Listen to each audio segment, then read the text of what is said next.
Hi folks, welcome back. Thank you so much for joining, and I'm thrilled that you're here today because we're checking in on things that we planted last week. We planted some microgreens and we planted some lettuce in these little fruit cups, and I'm happy to report that we have some amazing growth growing on, and I have to attribute this growth to the soil. This is something I've tried new and I'm very happy with. This is the Glee stuff. This is indoor potting mix. And I'm not a sponsor for Glee, but there's a lot of frustration and guesswork and things like that associated with trying to grow. There's a lot of products on the market and a lot of products that are better than others. And I do believe that Glee is better than, well, most certainly than all the others that I've tried before. So I'm sticking with it. And as you can see, I've got my broccoli here. We've been grazing on this broccoli here.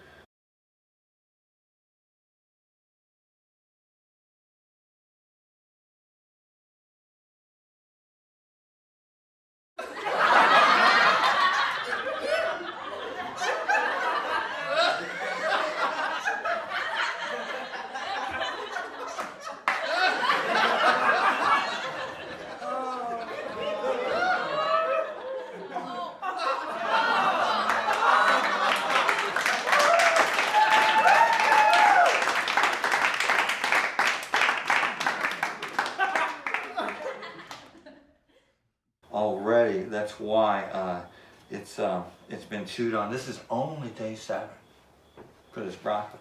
This is only day 7. We were able to start grazing on our broccoli on day 5, and we have some tremendous height. And actually, the bag landed on this thing when I was setting up for this video, so it's not as attractive as it was. It was completely all standing up right before the things that happen right before you turn on the camera. You would be amazed, folks. You would be amazed. Okay, so, and we've been grazing on this, and we got a couple clips of that. Day 5, we were chewing on this. Now, one of the things that thrills me about this Glee and the prospect of growing vegetables indoors. This is pine needles, okay? If you don't want to use Glee and you want to use this type of potting mix, go get yourself some pine needles, bake them off in the oven, grind them up, and that's what you'll have here. They've done the work for you though, so let's do that. Now, back to our lettuce that we had. We're having amazing success with it. You saw me plant these. It says that these germinate. Seedlings emerge 7 to 10 days. I had my biggest guy, he emerged on day 3, and the rest of them were up on day 4. I kid you not. This is only day 7, and I guess we're emerging. But my first guy right here, he's already starting to form his first true leaf, and I'm going to give you a close-up of that. So by day 7, he's already forming his first true leaf. That's quite a statement. So, and like I said, I attribute a lot of that to the soil because I've tried a lot of different soils, even my own stuff, and Glee beats them all. Glee beat me. So what I'm so happy, and friends and neighbors are thinking about coming over. So I'm going to plant more today. I don't think these little 6 are going to be enough. So the little trays that I shoved aside before, well, they're back on the table today because I may not fill this, but I'm going to plant some more lettuce today, and I'm going to take a chance on the tomatoes. Even though the little bucket tomatoes haven't arrived yet, I'm going to get going with these. These are San Marzano. 7 to 10 days germination, and they list temperature 70 to 75.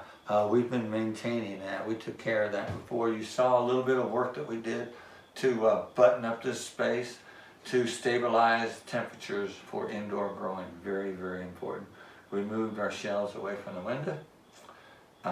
We're in a central space. We're going to keep all of our growth in a central space. We're going to try to maintain a consistent temperature in this space so that we can have good growth here. Another thing that's important, super, super, super, super important when you're growing indoors, and that's airflow.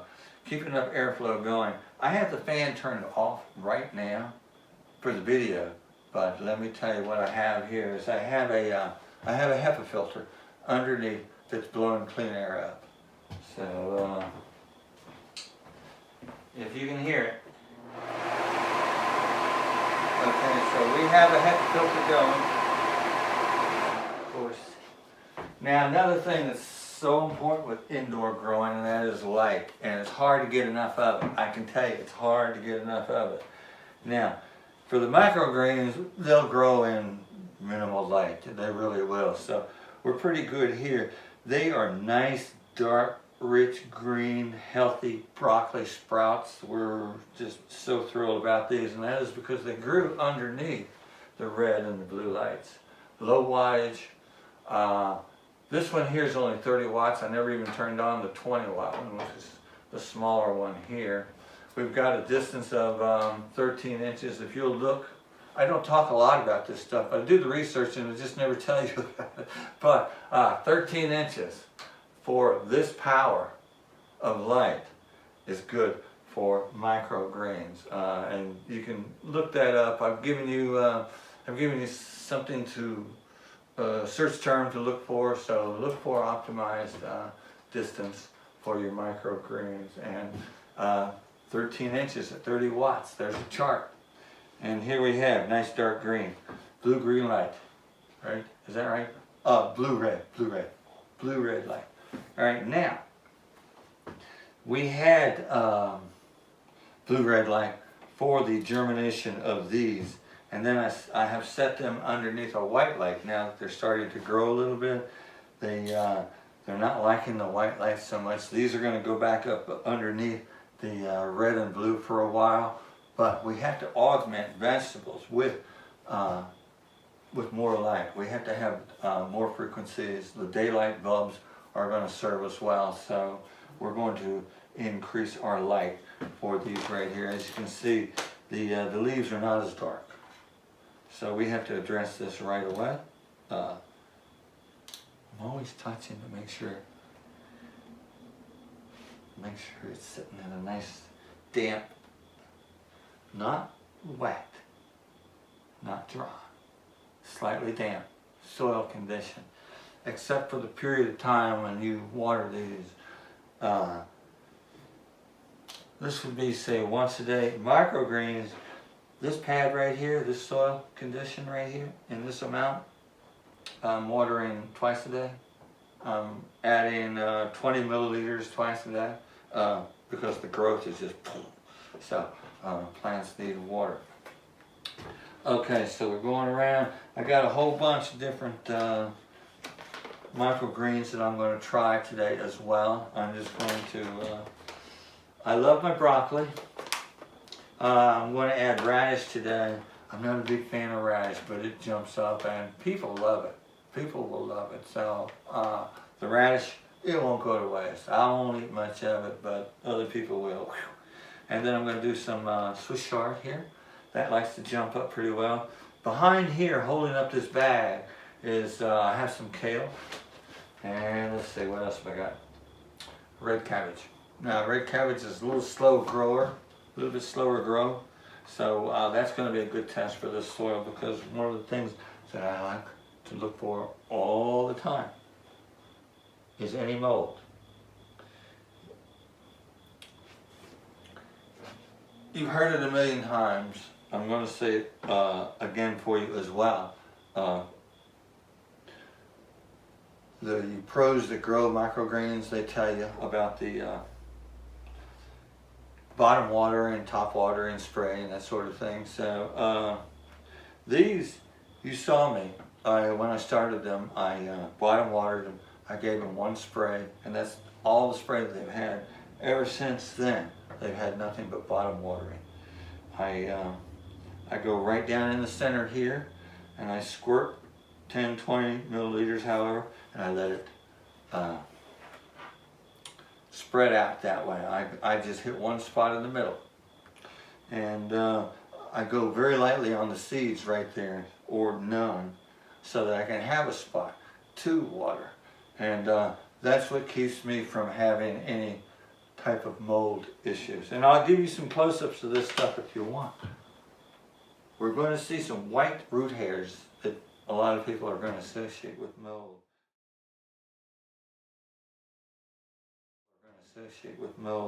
But when you spray them with water and they move, that's root hairs, that's not mold. If it doesn't do anything.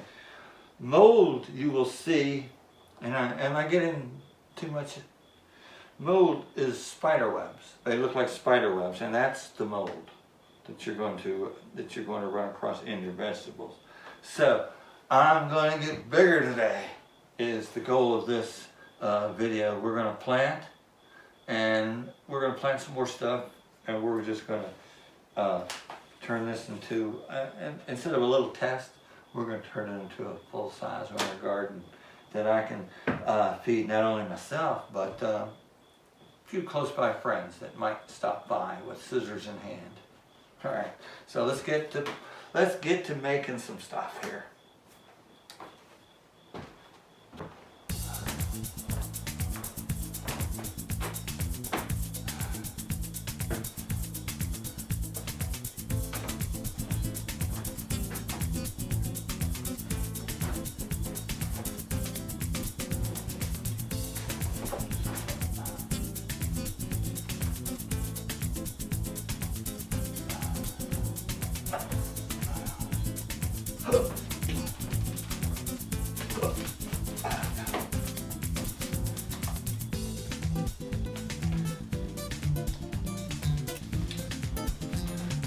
The reason I'm using gloves is to protect the plants from me, not from me from the plants.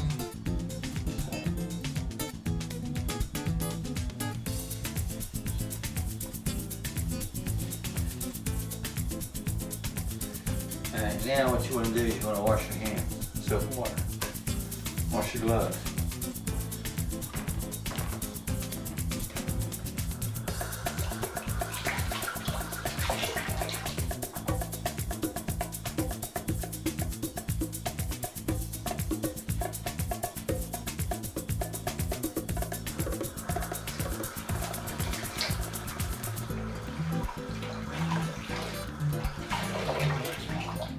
I don't know. I honestly don't know how many times I've actually showed you folks to wash your hands, and I probably haven't done it on film before. If I've done this without, then I've taken a risk. Yeah, wash your hands and protect the plants from anything that might be on your hands.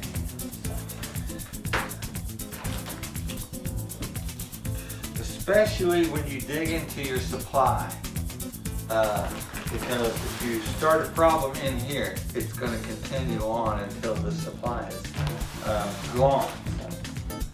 And I need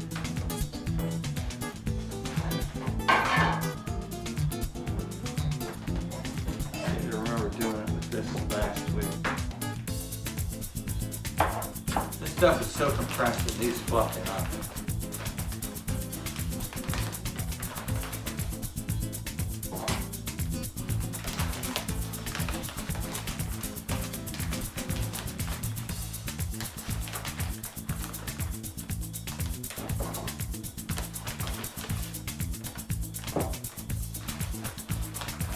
Can't help it make a mess. I'm telling you that.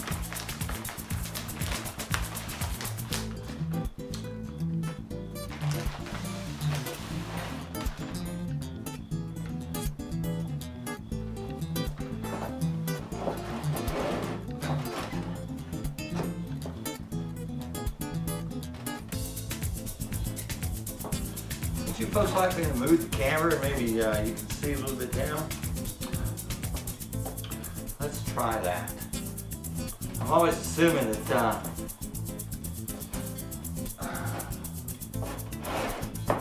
showing the most wide angle of something is perfect 99% of the time, but sometimes you need a close-up. So that's what I'm going to do. So I'm going to give a close-up of what I'm doing here, and from here we're going to go close-up. All right.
All right, there we are. Everything is on its way, and a new shopping list of seeds. Bye-bye now.